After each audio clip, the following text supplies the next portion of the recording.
Now you're very welcome for Psalm 129. Again, it is a song of degrees, and again, this one is anonymous. There are 8 verses in it, and the psalmist this time is remembering and considering how the Lord has preserved him and his people from their youth. The nation from Egypt on has known much affliction, much persecution, but the Lord has preserved him. And the ones who hate Zion and the ones who mean them harm, they will have an ending which will be a desolate ending. It will end in silence. It will end in nothing. So let's read the opening verses of Psalm 129. Many a time have they afflicted me from my youth, may Israel now say. Many a time have they afflicted me from my youth, yet they have not prevailed against me. So Israel is saying this, and what does it mean from my youth? I would suggest that must mean Egypt. That's where the nation came out of Egypt and was born, and a covenant was formed with God when they came out of Egypt. But God was keeping his promise to Abraham, Isaac, and Jacob, and brought the people. He redeemed them out of Egypt. They were persecuted and afflicted in Egypt. It was a sore affliction indeed. And all through their history, Israel has been afflicted, even to the present day, because of their sins and their choices. They have been afflicted like no other nation has been afflicted. And so it's repeated twice. Many a time have they afflicted me from my youth. From Egypt to that present time of the writing of the psalm. Many a time, verse 2, he repeats, many a time have they afflicted me from my youth, yet they have not prevailed against me. So the Egyptians tried to enslave them and destroy them. The Lord redeemed them out of Egypt. The different nations round about, the Moabites, the Ammonites, the Philistines, the Canaanites, they hated Israel. They tried to destroy them, but the Lord preserved them.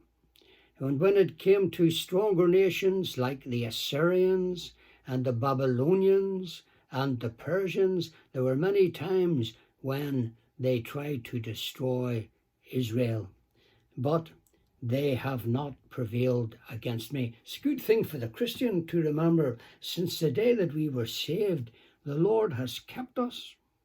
And the devil has wanted to destroy us by the world, the flesh, and the devil, yet they have not prevailed against me. The Christian can thank God for saving him and for keeping him. It's good to be kept. Now, in verse 3, we have a very graphic verse indeed, a figure of the plougher ploughing the earth. Verse 3, the ploughers ploughed upon my back, they made long their furrows.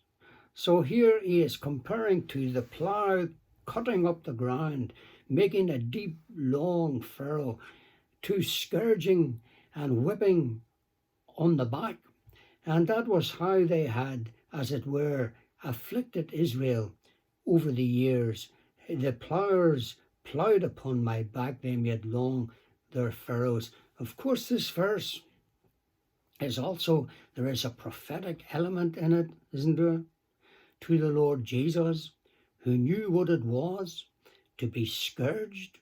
And in Isaiah 50, we have that verse 6 in Isaiah 50, I gave my back to the smiters, and my cheeks to them that plucked off the hair.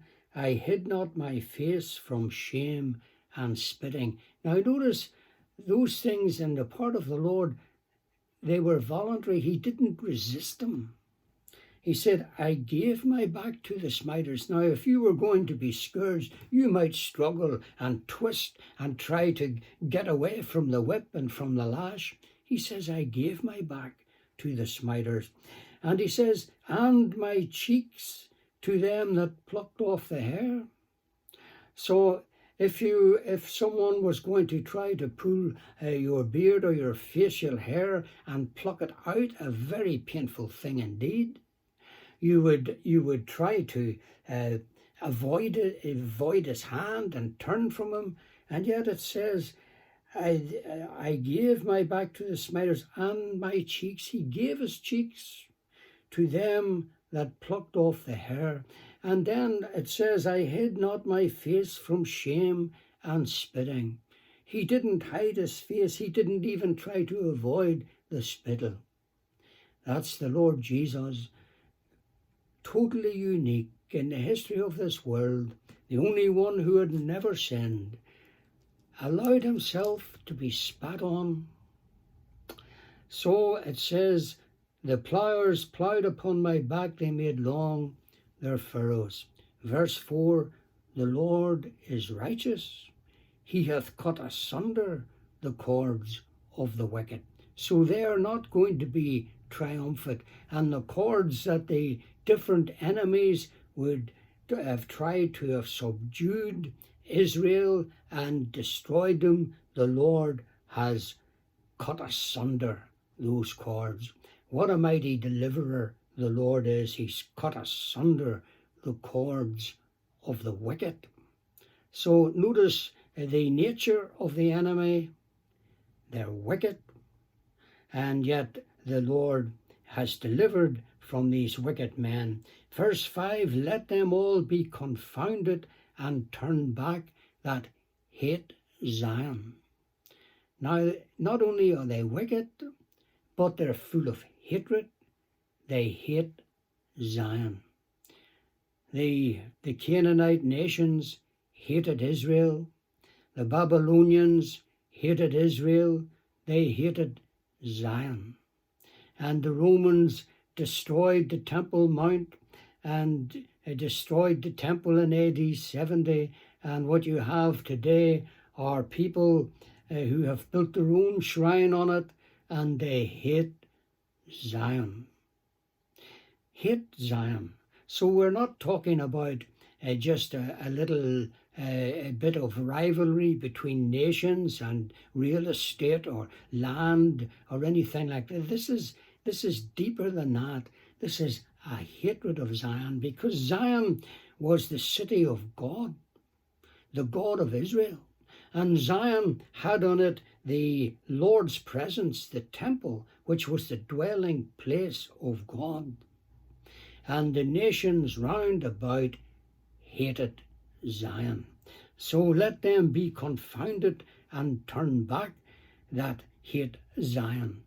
So he's praying that Zion will be delivered from these enemies who hate them, these wicked men who hate Zion.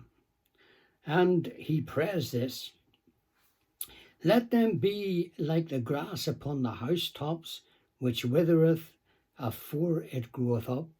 There's nothing as useless really as grass on a housetop. It's unsightly, isn't it? It's unkempt. It means it looks like the house hasn't been maintained properly. Grass on the housetop. And a mower cannot go up and mow the grass on a housetop. There's not enough. It's not worth doing. You'll never bind a sheave from the grass you'll get on a housetop. It just withers. It's useless. It's useless in its location, and there isn't enough of it, and it's shallow, and you cannot do anything with it. It's valueless. Grass on a housetop is valueless. Wherewith the mower filleth not his hand, nor he that bindeth sheaves his bosom. Neither, he said, now he's talking about those who hate Zion, neither do they which go by say, the blessing of the Lord be upon you, we bless you in the name of the Lord. Now notice the blessing of a harvest, of a people who are in touch with God. And the psalmist appears here to be borrowing from the lovely language of Ruth, where you have one of the most beautiful harvest scenes in our Bible, when Boaz goes down from Bethlehem and into the fields where the reapers are. And he says, the blessing of the Lord be upon you. And they say, we bless you in the name of the Lord. There's a greeting of blessing, an exchange of blessing. It's a harvest which is being blessed by God. But what he's saying here is that these people who hate Zion, there's no blessing like that. Neither do they which go by say, the blessing of the Lord be upon you. There is no blessing for those who hate the Lord. And they will never hear the words, we bless you in the name of the Lord. They won't use those words. They won't hear those words. There's no blessing. In other words, the work and the desires of these godless, wicked men will in the end come to nothing. There will be no blessing. There will be no growth. And what happens to the soul who lives his life opposing God, hating the gospel? If a man dies in his sins, rejecting Christ, hating the gospel, what is there for that man but silence? There's no blessing. And he will go into a lost eternity forever. It says, he that believeth on the Son hath everlasting life. He that believeth not the Son shall not see life, but the wrath of God abideth on him. What an end for those who hate the Lord. And so the psalmist is full of thanksgiving that the Lord has preserved him. And these people who have tried to destroy Zion, they haven't prevailed. The Lord has saved him, delivered him, preserved him. He's done the same for you. He paid a mighty price in the death of his Son at Calvary's cross, and we have been redeemed. And those who will try to rob us of our salvation will never prevail, because once we're saved, we're always saved. We're absolutely safe and secure. So let us be thankful that God has saved us and kept us.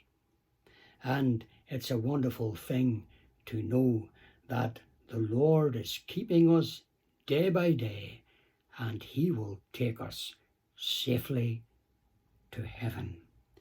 May God bless our thoughts on Psalm 129. Thank you for listening.